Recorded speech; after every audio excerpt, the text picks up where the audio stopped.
Festi-marché, baie de la Moselle à Nouméa. Exceptionnellement, ce matin, le marché municipal a ouvert ses portes dès 5 heures. Objectif, permettre aux Calédoniens de préparer le menu du réveillon. Beaucoup de monde, évidemment. Il y en avait pour tous les goûts, surtout du côté des poissonniers. Isabelle Braoué et Michel Bouillet. Pour accueillir Papa Noël dignement, de nombreux Calédoniens se sont rués au Festi-marché pour concocter un menu de réveillon ultra frais.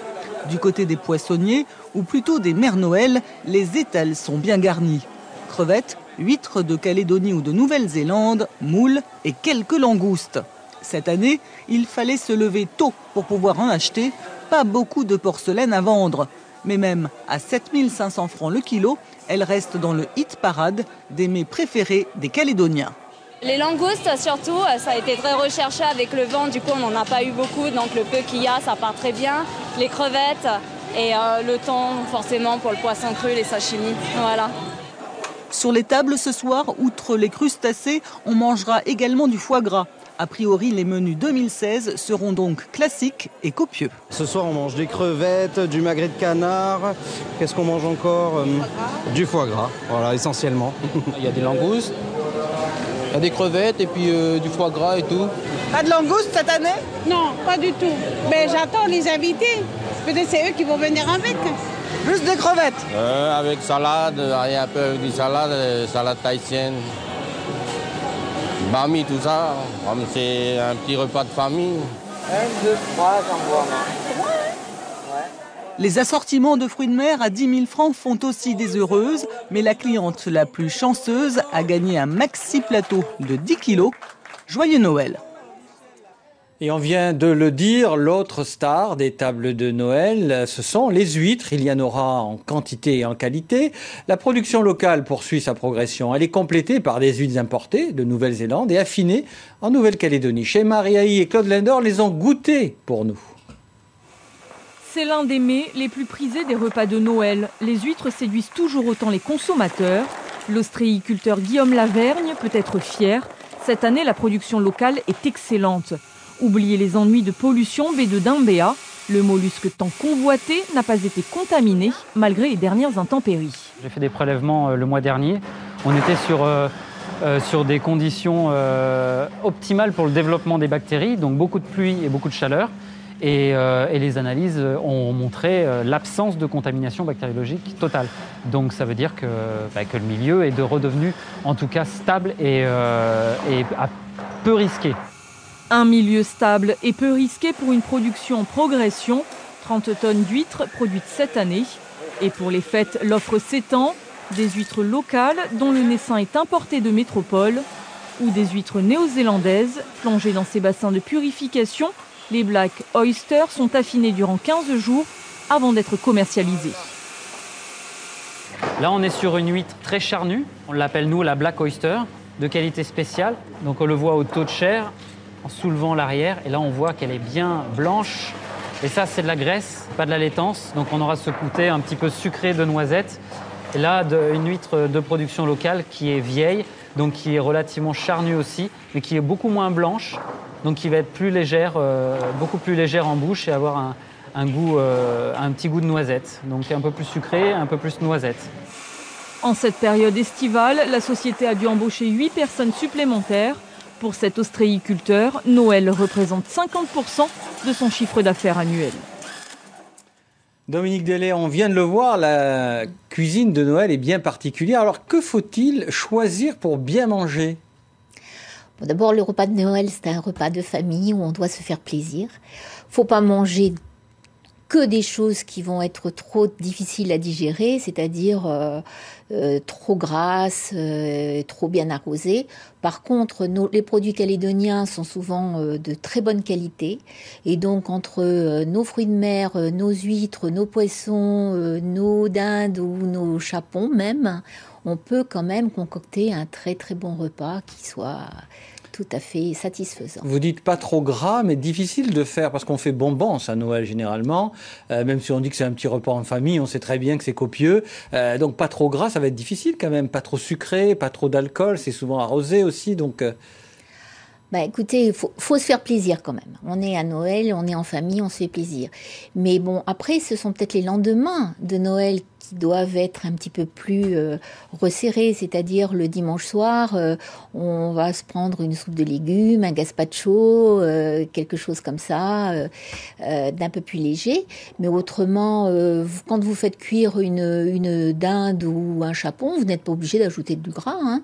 L'animal lui va suer sa graisse de façon tout à fait naturelle. Ensuite, on peut aussi dégraisser la sauce et puis avoir une sauce quand même beaucoup plus corsée d'ailleurs, beaucoup bien meilleure. Donc non, on peut très très bien manger correctement avec nos produits en Nouvelle-Calédonie. Mais on ne peut pas faire l'impasse sur le foie gras souvent, donc ça c'est quand même... on le dit, le foie il est gras, donc... Ben oui, alors le foie gras, faut pas trop en manger. 50 grammes de foie gras, ça suffit. Si on mange effectivement 100 ou 150 grammes de foie gras, notre foie il va avoir du mal à supporter tout ça. Donc il faut manger des choses bonnes, mais en quantité raisonnable. Est-ce qu'il faut utiliser plus de légumes, on va dire, de fruits, de choses comme ça, naturelles, plutôt que des choses qui sont transformées ou... Il y a je veux dire, j'ai regardé au marché parce que je suis allée au marché. Il y a encore des litchis. J'ai vu qu'il y avait des citrouilles. J'ai vu qu'il y avait aussi il y a des corosol. Bon, on peut se faire des sorbets au corosol. On peut manger des litchis. On peut faire aussi des omelettes norvégiennes. Il y a du citron. On a des citrons cette année. On peut faire des desserts au citron. Donc on peut aussi se concocter des produits qui sont des desserts très bons et très sains et qui nous feront du bien pour la santé et qui nous feront plaisir. Et si on parle des liquides maintenant, toujours à consommer avec modération, on n'arrête pas de le dire, hein, mais bon, qu'est-ce qu'on préfère? On préfère le vin, le champagne, la bouteille carrée? Qu'est-ce que vous dites, vous, en tant que nutritionniste, diététicienne? Bon, moi je vais dire que éviter de conduire, notamment quand même, là on n'est pas sur l'alimentation, mais si on en a trop bu. Par contre, moi j'éviterai les mélanges. Parce que les mélanges, ça c'est détonnant et on a du mal quand même à bien les supporter. Donc essayez d'éviter de consommer plusieurs sortes d'alcools différents, surtout qu'en Nouvelle-Calédonie, il fait chaud au moment de Noël. Voilà. Et donc vous parliez des lendemains de fête. Comment on soigne la migraine ou on va dire la crise de foie? Alors les lendemains de fête, on boit beaucoup. Parce que quand on a bu de l'alcool, il faut beaucoup boire pour éliminer, donc on boit beaucoup plus que d'habitude.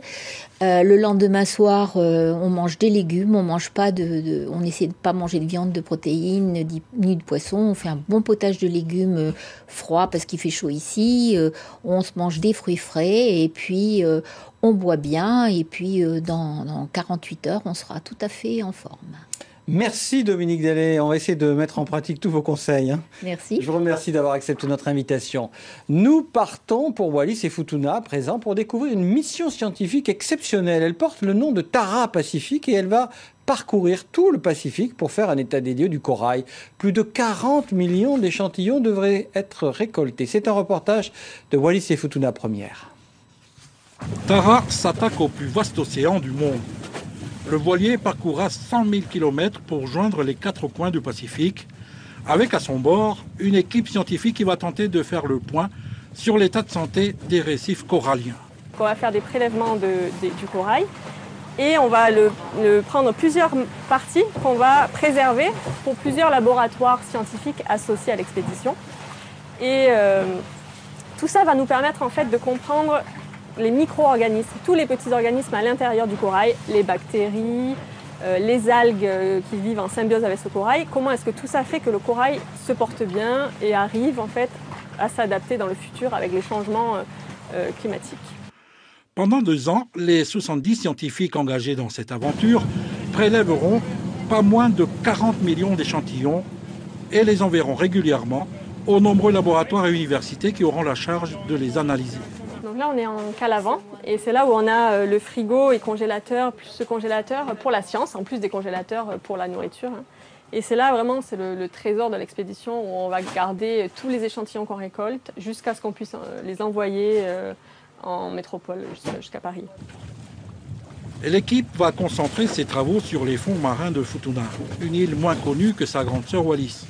car le but est également de faire un état des lieux des terres insulaires et des récifs coralliens les plus isolés de la planète.